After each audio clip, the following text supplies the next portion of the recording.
When Graham Hancock stepped into the ancient granite quarries of Egypt, he immediately noticed something that didn't match the history we've been taught. The stone there wasn't simply carved. It appeared machined. The grooves were smooth, curved, and deeply cut, as if shaped by a drill spinning far faster than any handheld tool could achieve. For years, scholars dismissed these marks as primitive techniques, but Hancock wasn't convinced. He began a mission to show that these stones hold evidence of a lost technology, one that could completely change our understanding of ancient Egypt. The impossible cuts that started it all.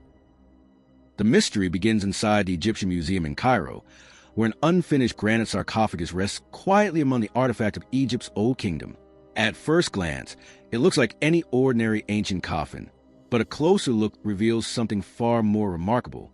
The inside of the sarcophagus, carved from a single piece of red Aswan granite, shows tool marks so smooth, evenly spaced, and precisely aligned that they resemble the finish of a modern machine. Yet according to mainstream archaeology, this object was shaped more than 4,000 years ago using nothing more than copper chisels, wooden mallets, and sand. For Graham Hancock, this one artifact raised a crucial question. How could a civilization with no iron or steel tools carve hollow and polish one of the hardest stones in the world? Granite ranks about 6 on the Mohs hardness scale, while copper scores around 3. In simple terms, copper is far too soft to cut granite. At most, it can scratch the surface. Yet the interior walls of the sarcophagus displayed deep, curved surfaces and precise right angles that strongly suggest the use of rotary cutting or mechanical drilling. Researchers examining the unfinished interior noticed perfectly circular, spiral-shaped striations wrapping along the walls. These marks were not random scratches or rough chisel strokes. They were consistent and evenly spaced, resembling the pattern left by a high-speed rotating drill or industrial lathe. The level of control needed to create such patterns implies constant pressure and stable rotational speed, something beyond simple hand-powered tools. To test traditional explanations, engineers and stone masons attempted to recreate similar cuts using copper tube drills and quartz sand, as Egyptologists claim the ancients did. The outcome was slow, uneven, and shallow. Even with intense effort, they managed only a few millimeters of depth over several hours. At that rate, shaping the entire interior would have taken months of non-stop work for each inch removed. The precision shown in the original simply did not match what these primitive tools could realistically accomplish. Engineer Chris Dunn also studied granite cores and sarcophagi and measured the spiral feed rate of the drill marks. His findings suggested the tool advanced through the stone faster than human pressure alone could allow. To achieve such cutting speed, the tool must have been powered by a consistent mechanical force, perhaps a rotating or vibrational system unknown to modern archaeology. If these observations are accurate, it means the craftsmen who shaped the sarcophagus used technology capable of controlling pressure, speed, and direction with remarkable accuracy. Some scholars still argue that simple bow drills with a brace of sand could explain the work, but this theory doesn't account for the uniform curves and polished interior surfaces. The unfinished state of the sarcophagus makes it more valuable than a completed one. It preserves the process itself, frozen in time, showing a method in action rather than only the final form. To search for answers, Hancock turned his attention to ancient drill holes across Egypt, places where evidence of this lost technology might still remain. Granite under the microscope. In the early 1980s, a group of researchers at the University of Pennsylvania Museum began studying Egypt's stone craftsmanship using scientific analysis rather than assumptions. Their attention centered on one crucial piece of evidence: the drill holes found in granite and basalt artifacts across Egypt, especially in Giza and Aswan. Instead of theorizing how ancient workers might have created these holes, the team produced detailed silicone molds of both the holes and the stone cores left behind. These molds captured the exact patterns of the drill marks, letting scientists examine them closely under a microscope without damaging the artifacts themselves. What they discovered only deepened the mystery. The drill holes showed consistent, circular ridges that wrapped evenly around the stone cores. These patterns were not the result of uneven pressure or hand-carving mistakes. Even more curious was that the spacing between these spiral ridges changed gradually along the depth of the hole, suggesting that the drill's speed or pressure was being adjusted as it worked. In modern manufacturing, such precision requires equipment capable of stable, controlled torque and speed, something far beyond hand-powered tools. Another key observation came from the shape of the holes. They were not solid boreholes. The molds revealed hollow centers, showing that the ancient Egyptians used a tubular drilling method, a hollow tube cutting through stone and leaving a cylindrical core.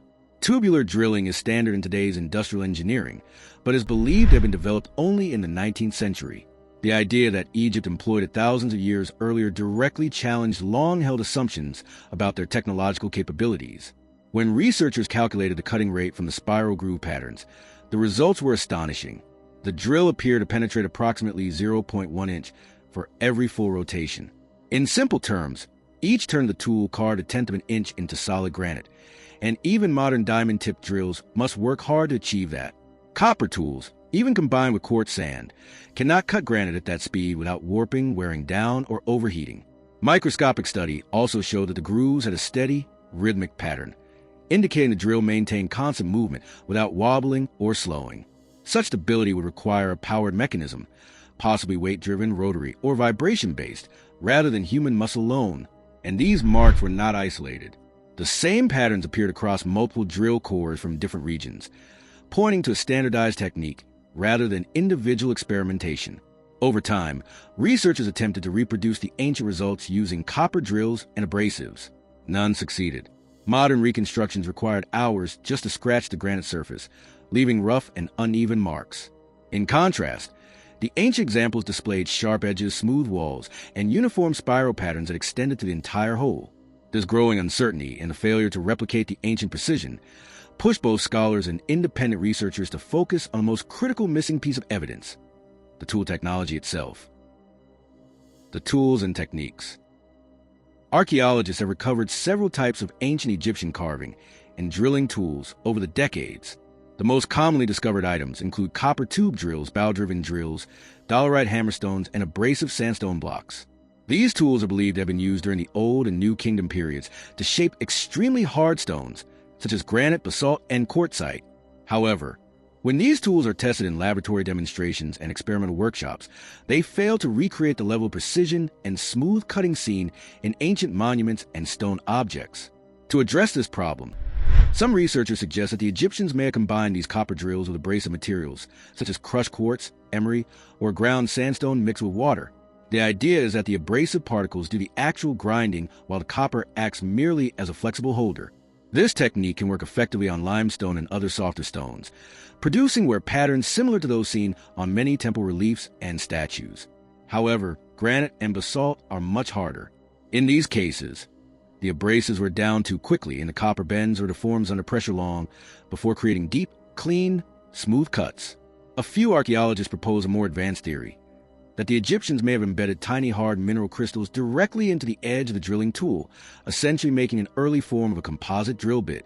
This would involve pressing quartz or corundum grains into the surface of a copper or wooden tube, forming something similar to a primitive diamond-tip bit. Yet no physical example of such a bit has ever been found.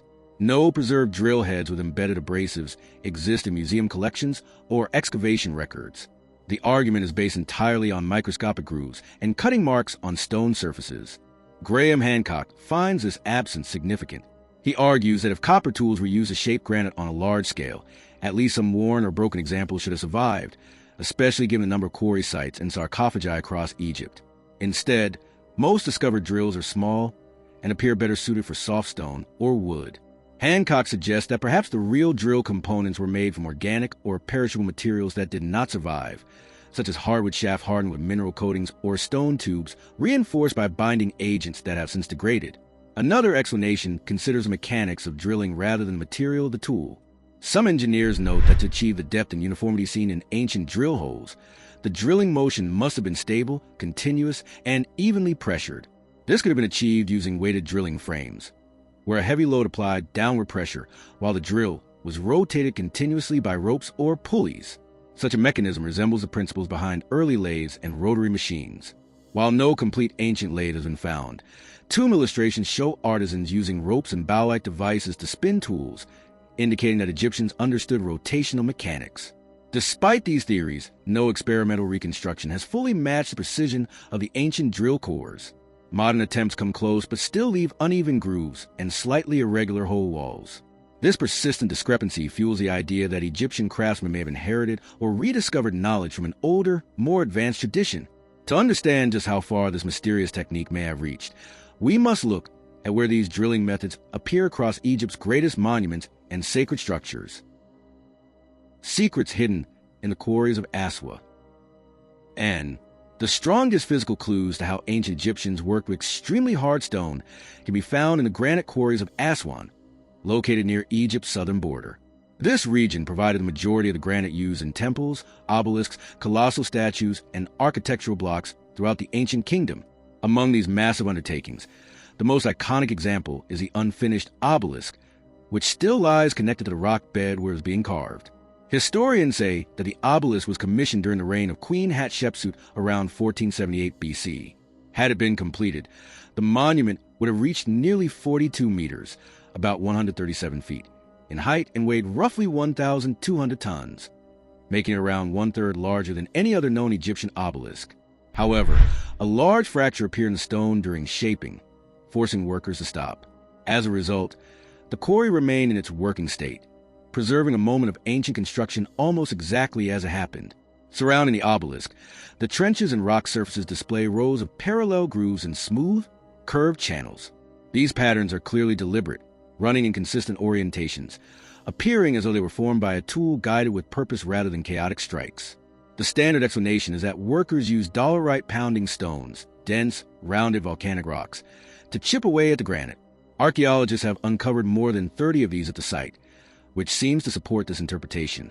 Yet, when the physical environment is considered, the theory encounters difficulties. The trenches are extremely narrow, making wide or strong hammering swings nearly impossible. Moreover, continuous pounding into hard granite would quickly damage or break the dolerite stones. The clean and smoothly curved channels do not convincingly resemble random impact marks either. This discrepancy led engineer Christopher Dunn to closely analyze the quarry surfaces. In his book Lost Technologies of Ancient Egypt, he notes that the scooped, flowing surfaces inside the quarry are unlike typical marks left by percussion tools.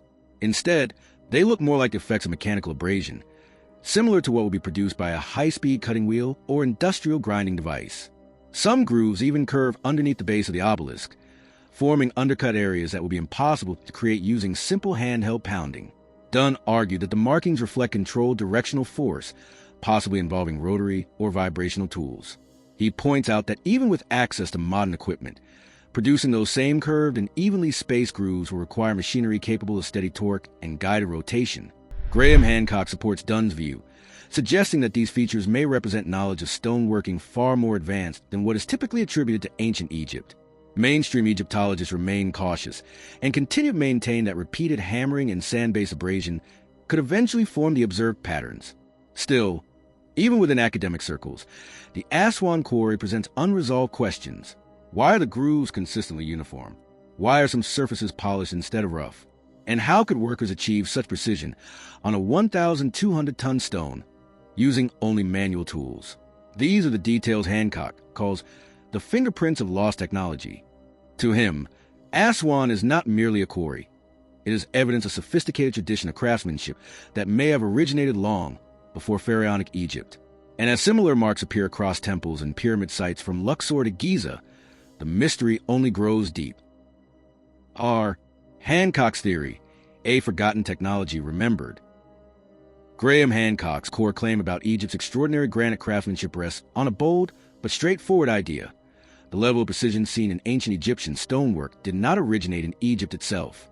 He argues that these methods were inherited from an earlier, highly developed civilization that existed before the end of the last ice age, around 12,000 years ago. According to Hancock, this lost culture possessed advanced knowledge of engineering, construction, and stone manipulation. When that civilization collapsed, likely due to a global catastrophe, its survivors carried fragments of its knowledge into the early civilizations of the ancient world. In this view, Egypt was not the birthplace of precision stoneworking techniques. Instead, the Egyptians were the heirs of a legacy that had already existed long before their rise. Hancock supports his claim with physical examples found across different regions. In multiple ancient sites, not only in Egypt but also in parts of South America and India, researchers have documented similar tool marks and construction patterns that remain difficult to explain using conventional history.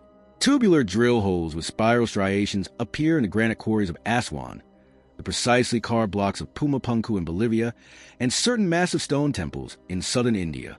These locations are separated by geography and time, yet the same advanced stoneworking signatures repeat.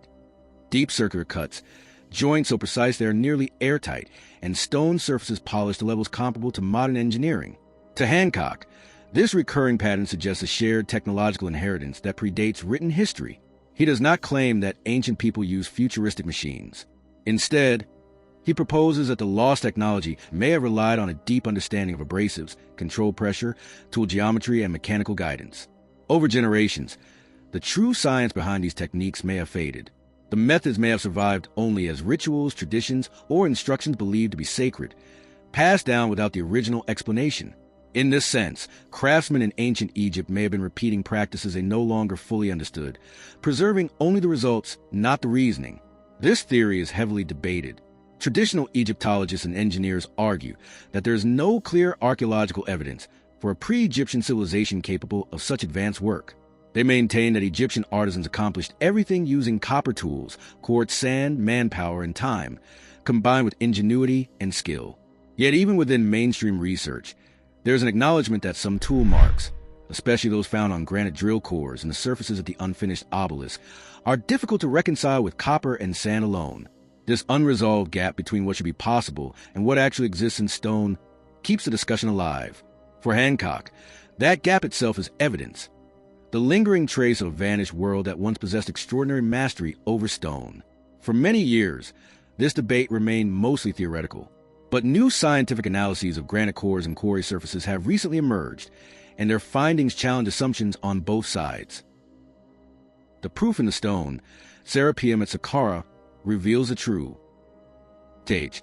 Beneath the desert sands of Saqqara lies a site that challenges everything we think we know about ancient Egypt. It is called the Serapeum, a vast underground labyrinth carved straight into solid limestone. Inside its massive halls lie enormous granite boxes, each so large and so precise that modern engineers often struggle to explain them. These boxes weigh an estimated 70 tons apiece and were each carved from single blocks of black granite brought from quarries hundreds of miles away. According to Egyptologists, the Serapeum were constructed during the reign of Pharaoh Kamwezet in the 13th century BC, and the giant granite boxes were meant to serve as tombs for sacred Apis bulls. But when researchers like Graham Hancock, Christopher Dunn, and the Kemet School closely inspected the site, they noticed details that raised serious doubts. The surfaces of the granite boxes are astonishingly perfect. Christopher Dunn used precision measuring tools to analyze their geometry. The results were extraordinary. The interior walls were smooth as polished glass and flat to tolerances measured in thousandths of an inch, precision normally associated with modern machine-cut stone. The corners were perfectly squared, and the edges were so sharp and exact that one could easily cut a fingertip on them. This wasn't rough, hammered-out stonework. It was controlled, engineered, intentional. Dunn then compared these boxes to others he had studied inside Khafre's pyramid, and what he found was remarkable. The craftsmanship was the same level of precision, the same finish, the same impossible perfection.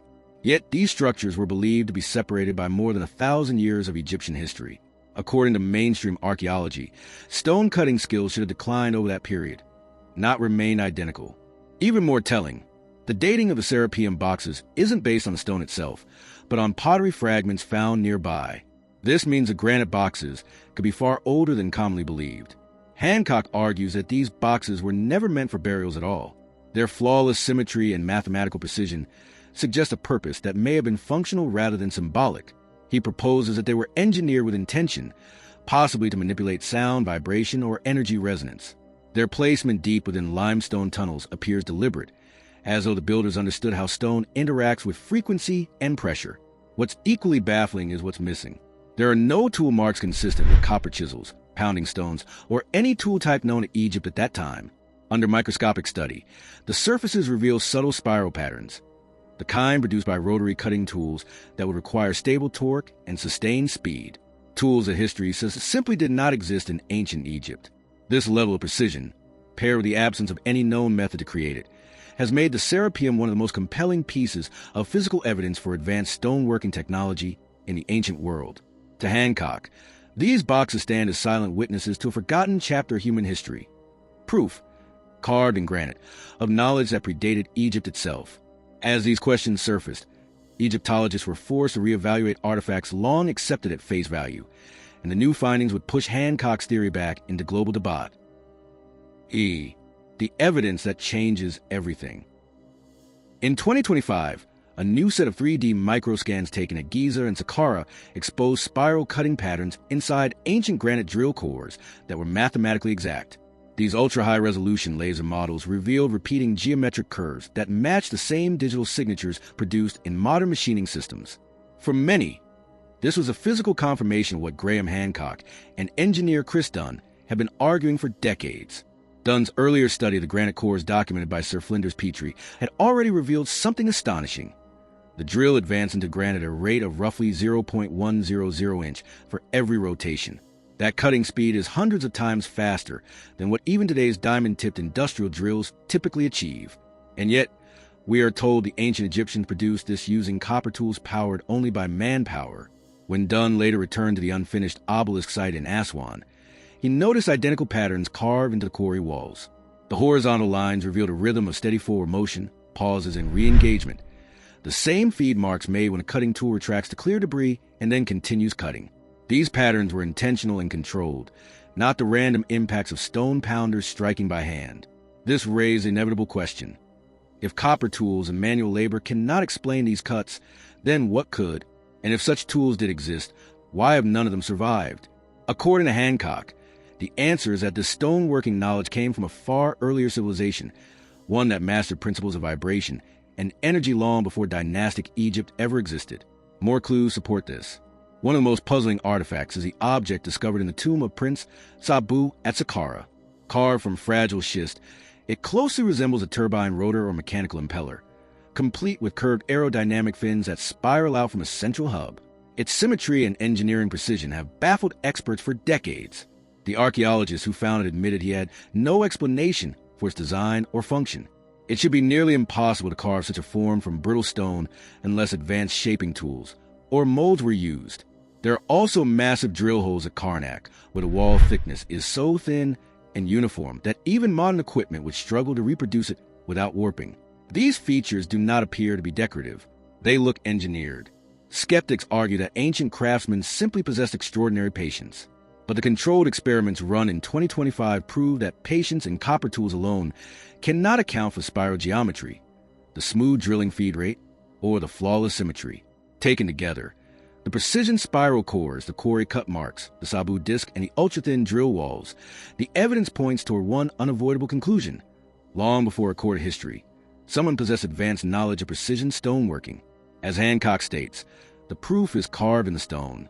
So, what do you think about this discovery? Thank you for watching, and we'll see you in the next video.